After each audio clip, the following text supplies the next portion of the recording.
Yes, so hello everyone, Hitesh here. Today we're gonna talk about the movie Joker. ये movie मेरे channel की सबसे ज़्यादा requested movie है। आज तक टोटल 80 मूवीज़ के एक्सप्लेनेशन के अंदर मेरे सारे के सारे कमेंट सेक्शन में अगर किसी मूवी का नाम होगा तो वो होगा सिर्फ और सिर्फ Joker. That is the reason I choose this movie in my Odex series. Odex जिसका मतलब है ऑन डिमांड एक्सप्लेनेशन। अब फाइनली इस मूवी की इतनी डिमांड थी तो आप सभी की डिमांड को फुलफिल करने के लिए इस शानदार मूवी का एक शानदार एक्सप्लेनेशन आप सभी के सामने पेश करने जा रहा हूँ।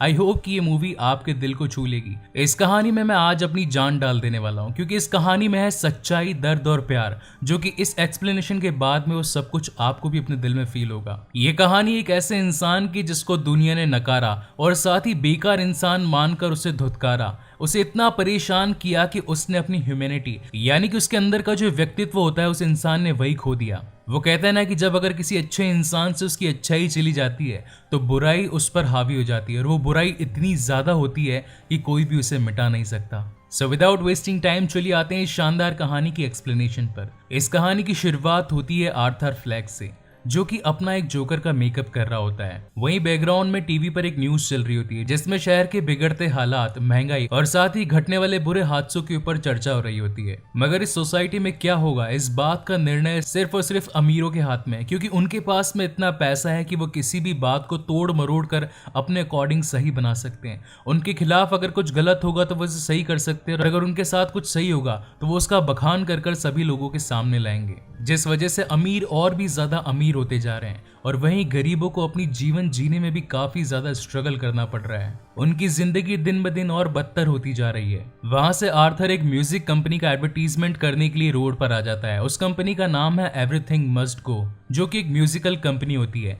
वो उस कंपनी का साइन बोर्ड लेकर लोगों को वहां से खरीदारी करने के लिए अट्रैक्ट कर रहा होता है। मगर तभी वहां पर कुछ शैतान बच्चे आकर उसे परेशान करने लगते हैं और वहीं उसका साइन बोर्ड लेकर भाग जाते हैं। जोकर उनके पीछे पीछे भागता है ताकि वो उससे साइन बोर्ड ले सके, मगर वो काफी ज्यादा दूर निकल जाते हैं। फिर एक मोमेंट ऐसा आता है कि वो सभी एक गली में भाग जाते हैं। जब जोकर उनके पीछे भागते भागते आता है तभी उनमें से एक बच्चा जोकर के मुंह पर वही साइन बोर्ड खींच कर मार देता है, जिसकी वजह से वो पूरा साइन बोर्ड टूट जाता है और वहीं जोकर गिर जाता है। उसके गिरने के बाद में सभी बच्चे उसे बहुत बुरी तरीके से मारते हैं और ये भी कहते हैं कि ये तो नकारा है, इसके अंदर हिम्मत ही नहीं है, ये हमारा सामना क्या करेगा। और उसके बाद में वो उसे मारकर अकेला छोड़कर वहीं पर चले जाते हैं। वहां से जब जोकर अपने बॉस के पास में जाता है ताकि उसने जो एडवर्टीजमेंट उस कंपनी के लिए किया था उसे उसके पैसे मिल जाएं, मगर तब उसका बॉस उस पर सहानुभूति यानी कि सिंपैथी दिखाने के बजाय उस पर और गुस्सा होता है और वो कहता है कि मैं आखिर तुम्हें पैसे क्यों दूं, तुमने तो मेरी कंपनी का साइन बोर्ड ही घुमा दिया।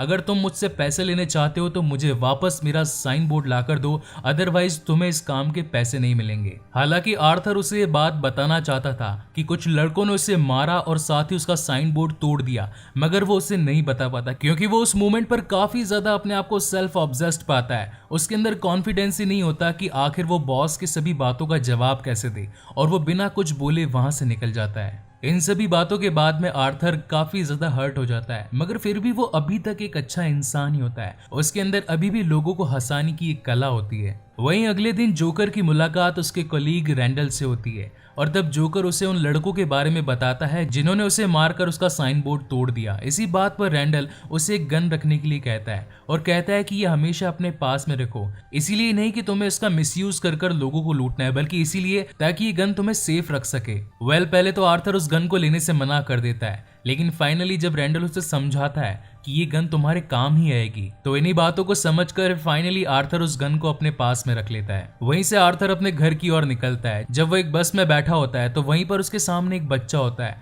तो वो उस बच्चे को हंसाने के लिए कुछ अलग अलग फेस बनाता है ताकि उस बच्चे को हंसी आ जाए। मगर तभी उसकी माँ आर्थर से कहती है कि मेरे बच्चे को परेशान मत करो। तो आर्थर कहता है कि मैं तो बस इसे हंसाने की कोशिश कर रहा था, मगर वो लेडी उस पर काफी ज्यादा गुस्सा होती है और वो कहती है कि तुम्हें समझ में नहीं आता।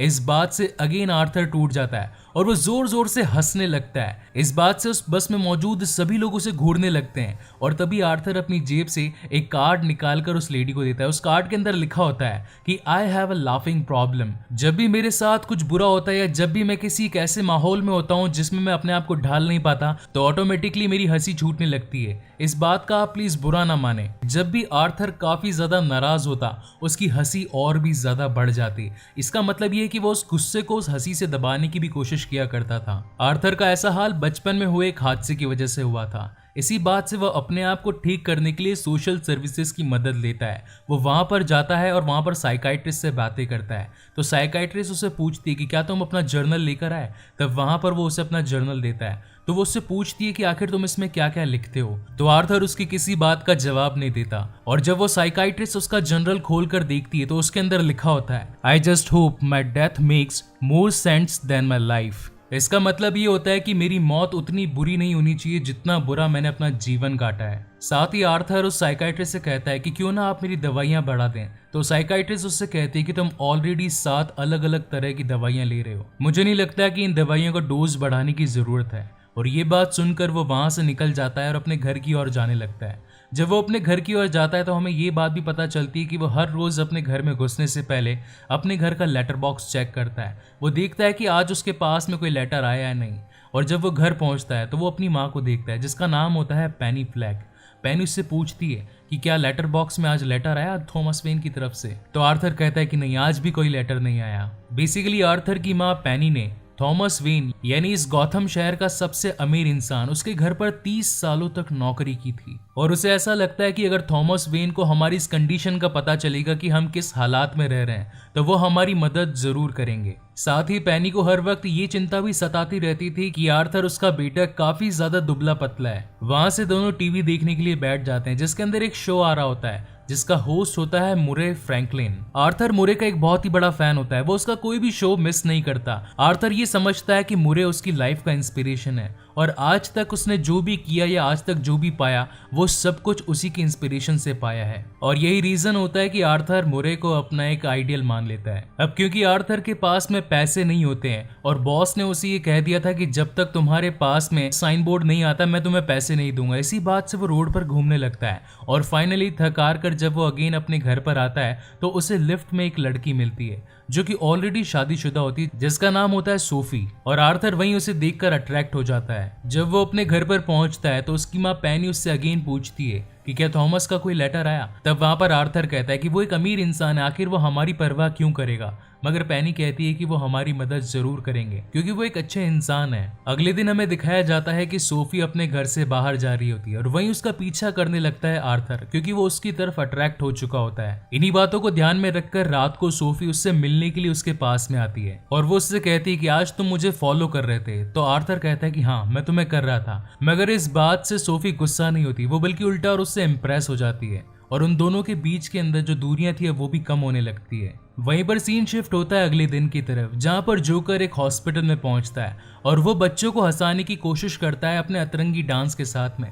मगर जब वो उछल उछल कर डांस कर रहा होता है उन सभी को हंसाने के लिए तो गलती से उसकी जेब से वो गन वहां पर गिर जाती है और जैसे ही सभी बच्चे और सभी वहां के नर्सेस उस गन को देखते हैं तो वो काफी घबरा जाते हैं और इसी वजह से आर्थर को उसके जॉब से भी निकाल दिया जाता है। हालांकि आर्थर अपने बॉस को ये समझाने की कोशिश करता है कि वो गन बेसिकली एक खिलौना था, वो तो मेरा एक प्रॉप था उन सभी बच्चों को हंसाने का। मगर वो बॉस उसकी कोई भी बात नहीं सुनता और उसे वहां से जाने के लिए कह देता है। मगर आर्थर उसे समझाने की कोशिश करता है। वो उसे बार बार कहता है कि ये कोई बहुत बड़ी मिस्टेक नहीं है, ये सिर्फ और सिर्फ एक प्रॉप था। तभी वहां पर उसका बॉस उसे कहता है कि मुझे रैंडल ने सब कुछ बता दिया है, तुमने लास्ट वीक की उससे ये गन खरीदी थी।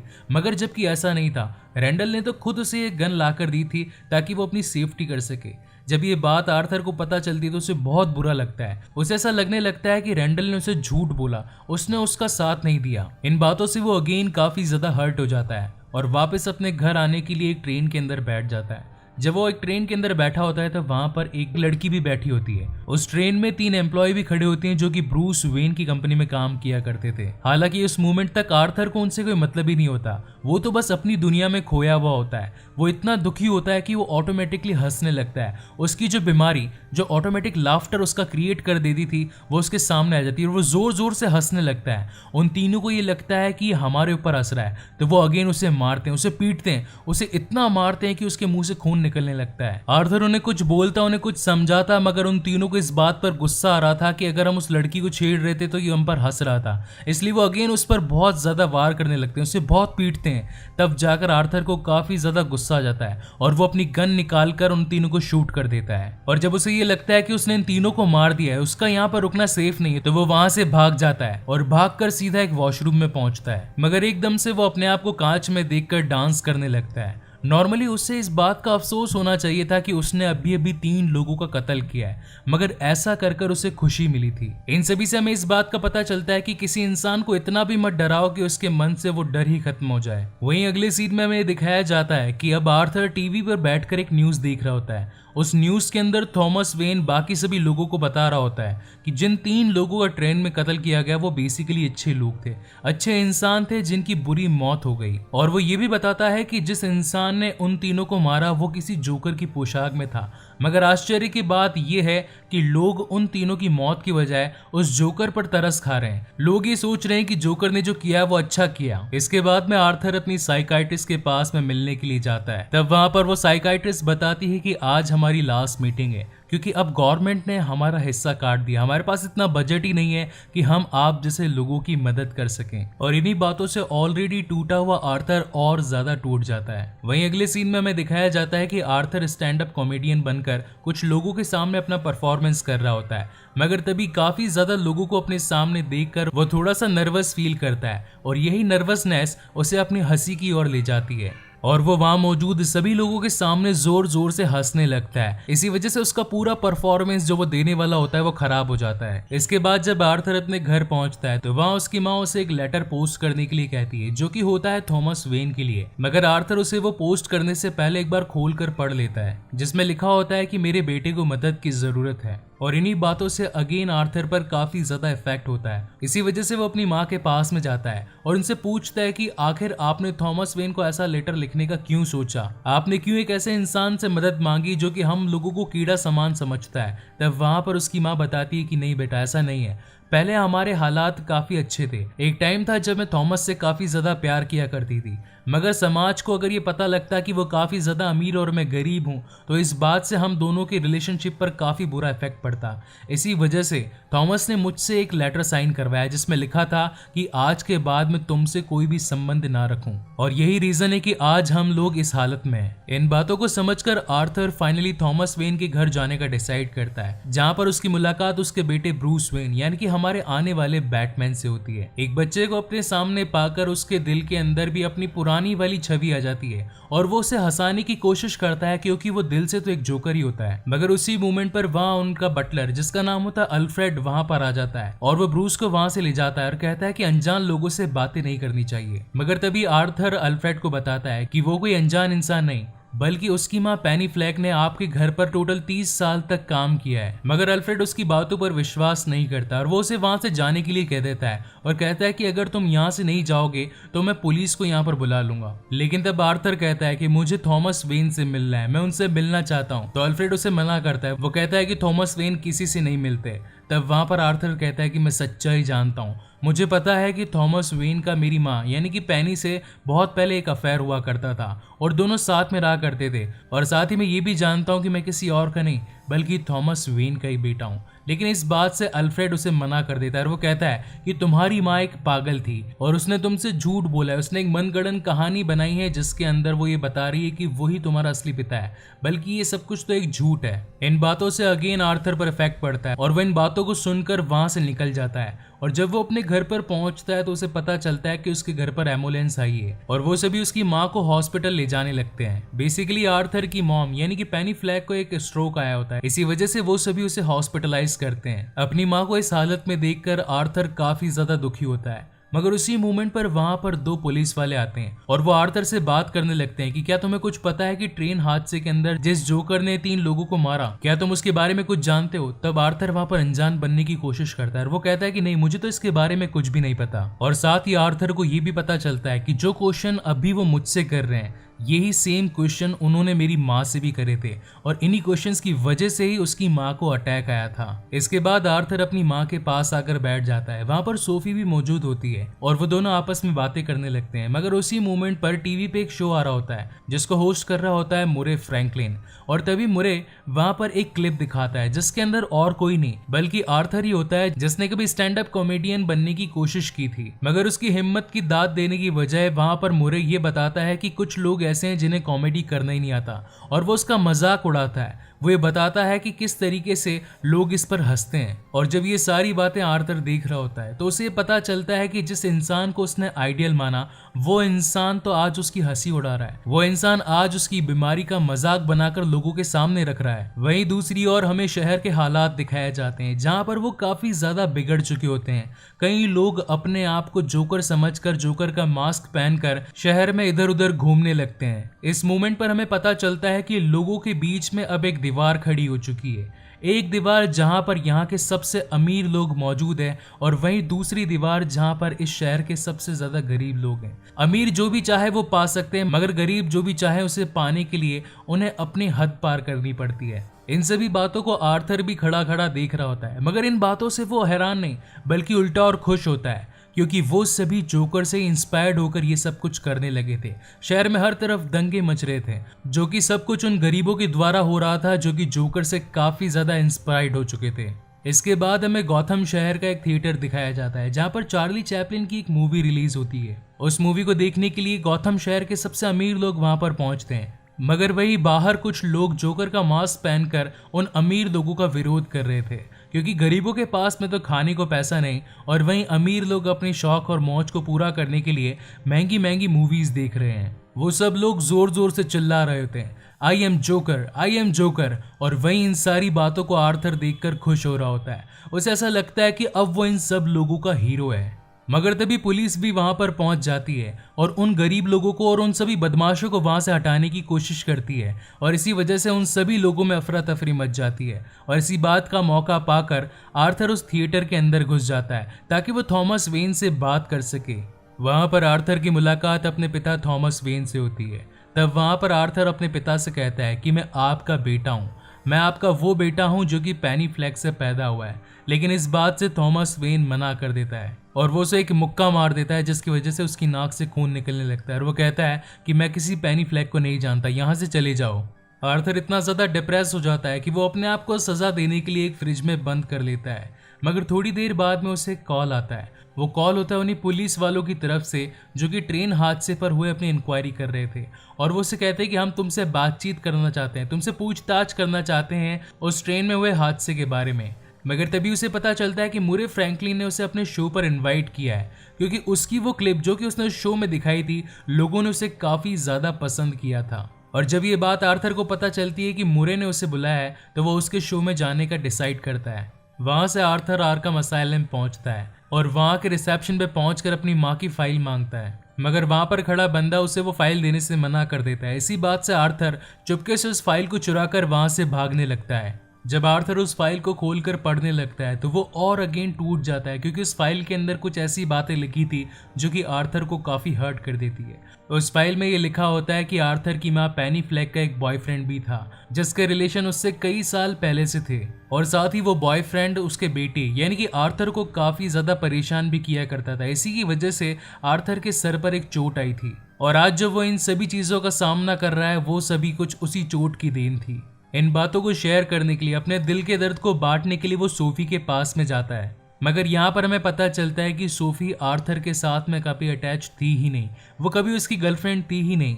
वो जो भी मिलने मिलाने के विजन्स थे वो सब कुछ जोकर के माइंड की क्रिएशन थी। फाइल में जो बातें आर्थर ने पढ़ी थी उन बातों से उसे काफी ज्यादा गुस्सा आ रहा होता है, क्योंकि उसे ऐसा लगता है कि उसकी माँ ने उससे सच्चाई छिपाई।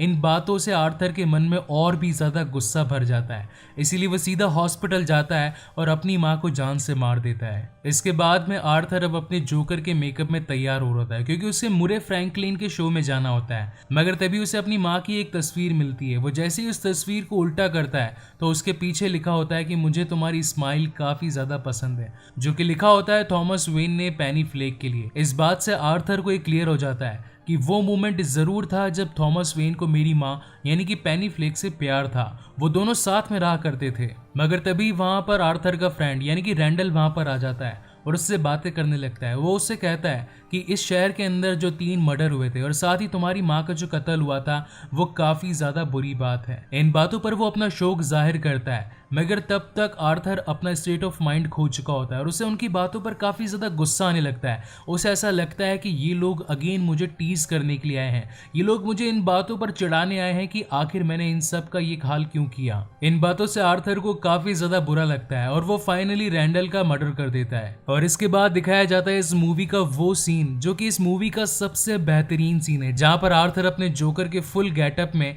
अब मुरे फ्रैंकलिन के शो में जाने के लिए तैयार होता है और वो अपनी इस खुशी को जाहिर करने के लिए वहां से डांस करता हुआ निकलता है। उसके मन में इतनी खुशी होती है कि वो उस बात को जाहिर अपने डांस के थ्रू करता है। इस दृश्य को देखकर हम ये पता लगा सकते हैं कि कोई इंसान किस हद तक अपनी मानसिकता को पार कर सकता है। मगर तभी वहां पर वो दोनों पुलिस वाले आ जाते हैं जो कि ट्रेन में हुए हादसे के मामले में उससे पूछताछ करना चाहते थे। इस बात से आर्थर वहां से भागने लगता है और वो सीधा एक मेट्रो स्टेशन तक पहुंचता है। मगर तभी उन्हें पता चलता है कि वहां पर तो कई सारे लोग हैं जिन्होंने सेम टू सेम जोकर का मास्क पहन रखा है। उन्हें मुश्किल हो रही होती है आर्थर को पहचानने में और इसी बात का फायदा उठाते हुए आर्थर वहां से भाग जाता है। वहां से आर्थर मुरे के शो में पहुंचता है और जब मुरे उसके सामने आता है तो वो उससे पूछता है कि क्या तुम भी जोकर बने हो, क्या तुम भी अमीर लोगों को प्रोटेस्ट करने में लगे हो। तब वहां पर जोकर मुरे से एक रिक्वेस्ट करता है और वो कहता है कि जब आप मुझे इंट्रोड्यूस करें लोगों के सामने तो मुझे being a joker he introduce करें। और फिर बारी आती है जब मुरे और साथ ही आर्थर लोगों के सामने होते हैं। वहां पर काफी सारी ऑडियंस उन दोनों के लिए तालियां बजा रही होती है और तभी वहां पर मुरे आर्थर को पूछता है कि आखिर तुम्हारा रीजन क्या है इस जोकर के गेटअप में आने का। तो आर्थर बताता है कि ये मैंने लोगों को हंसाने के लिए किया है क्योंकि मेरे दिल में हमेशा से खुशियां भरी थी और मुझे खुशियां बांटना अच्छा लगता है। मगर इसी के साथ वो ये भी बताता है कि वेन एंटरप्राइज के जो 3 लोग रेल हादसे में मरे थे उन तीनों को उसी ने ही मारा होता है। इसके बाद आर्थर उन लोगों को एक सच्चाई से रूबरू करवाता है। वो उन्हें बताता है कि अगर गरीब मर जाए तो उसके बारे में कोई भी इंसान बात नहीं करेगा, वहीं अगर अमीर को एक छोटी सी चोट भी लग जाए तो सभी उसके लिए भगवान से प्रार्थना करने लगते हैं। सभी उनके बारे में सोचने लगते हैं कि आखिर वो ठीक कब होंगे। ये समाज अब बहुत ही ज्यादा घटिया हो चुका है। इसमें इमोशन ही नहीं बचे उन लोगों के लिए जो कि अपनी जिंदगी को जीना चाहते हैं। यहाँ पर सबको सिर्फ और सिर्फ अपने फायदे की पड़ी है, दूसरे के बारे में कोई भी नहीं सोचना चाहता। और साथ ही आज जो तुम मुझे शो में लाए हो इसके पीछे भी तुम्हारा ही फायदा है क्योंकि इस शो की टीआरपी काफी ज्यादा बढ़ रही थी और इसीलिए तुम और पैसा कमाने के लिए मुझे यहाँ पर लाए। इस बात से मुरे फ्रैंकलिन मना करता है, इनकार करता है। वो कहता है कि ऐसी बात नहीं है, मगर तभी आर्थर को गुस्सा आ जाता है और वो उसे भी शूट कर देता है। इस बात से वहां मौजूद पब्लिक बिल्कुल हैरान हो जाती है। वो वहां से उठकर जाने लगती है। हर जगह अगेन अफरा तफरी मच जाती है और इसी बात से पुलिस उसके पीछे पड़ जाती है। मौका पाकर पुलिस आर्थर को अपनी गिरफ्त में ले लेती है और उसे अपनी कार में बिठाकर जाने लगती है। मगर कुछ लोग जो जोकर का सपोर्ट कर रहे होते हैं वो एक एम्बुलेंस के अंदर बैठकर उसे काफी स्पीड में चलाने लगते हैं और एक मोमेंट ऐसा आता है जब वो पुलिस की गाड़ी को अपनी एम्बुलेंस से टक्कर मार देते हैं, जिसकी वजह से अब आर्थर यानी कि जोकर आजाद हो जाता है और वो उस कार पर खड़ा हो जाता है। उसकी नाक से काफी ज्यादा खून बहने लगता है, मुंह से काफी ज्यादा खून बहने लगता है, मगर इस खून को वो अपनी खुशी यानी कि अपनी स्माइल बना देता है और यहीं पर हमें जोकर का असली चेहरा दिखाया जाता है। ये वो चेहरा होता है जिसके अंदर सच्चाई, दर्द और प्यार छिपा होता है जो कि इस दुनिया ने अब पूरी तरीके से कुचल दी होती है। और ये वो मोमेंट होता है जब अपनी लाइफ से जूझ रहा कोई इंसान अब उन लोगों का हीरो बन चुका है जिन्हें उसकी जरूरत थी। वो लोग जो आज तक अपने आप को कुछ भी नहीं मानते थे, वो एक लीडर बनकर उनके सामने आया था। इसी वजह से अब वो उन सभी का हीरो कहलाता है। वहीं पर हमें दिखाए जाते हैं थॉमस वेन और उसकी वाइफ मार्था वेन जो कि अपने बेटे ब्रूस वेन के साथ में वहां से निकल रहे होते हैं। मगर तभी एक नकाबपोश जोकर वहां पर आ जाता है और एक बंदूक से उन दोनों को जान से मार देता है। इसके बाद में हमें आर्थर को एक आर्कम असाइलम में एक साइकाइट्रिस्ट के सामने दिखाया जाता है, मगर तब भी आर्थर उसके सामने हंसने लगता है। तो साइकाइट्रिस्ट उससे उसके हंसने की वजह पूछती है। वो पूछती कि आखिर तुम किस बात पर हंस रहे हो, मगर तब आर्थर कहता है कि इस बात को तुम नहीं समझ पाओगी। इसी के साथ हमें जोकर के खून से सने पैर दिखाए जाते हैं जो कि चलते हुए आर्कम असाइलम से बाहर निकलते हुए जाते हैं। इसका मतलब हम ये समझ सकते हैं कि जोकर ने अब उस साइकाइट्रिस्ट को भी जान से मार दिया है। और इसी के साथ ये मूवी यहीं पर खत्म होती है। इस मूवी से हम ये समझ सकते हैं कि किसी अच्छे इंसान से अगर अच्छाई चली जाती है तो वो बुराई का एक ऐसा रूप ले लेती है जो कि महाकाल होता है। वो इतना भयानक होता है कि कोई भी अब उसके सामने टिक नहीं पाता है। किसी भी इंसान को इतना मत डराइए कि उसका डर अब फाइनली बिल्कुल दिल से खत्म ही हो जाए। और हर बार जो मैं आपसे कहता हूँ कि अगर आपको ये वीडियो पसंद आए तो इसे लाइक करें और मेरे चैनल को सब्सक्राइब करें। मैं इस बार आपसे नहीं कहूँगा, इस बार आप खुद मुझे बताएंगे कि इस वीडियो को देखकर आपको कैसा लगा। ये काम मैं इस बार आज आप पर छोड़ता हूँ। इसके बाद में मैं ऑडेक्स सीरीज का 3rd पार्ट यानी कि ग्रीन लैंटर्न आप सभी के सामने जल्दी ही पेश करूंगा। So again guys, thank you so much for watching this video. मिलते हैं अगले वीडियो में।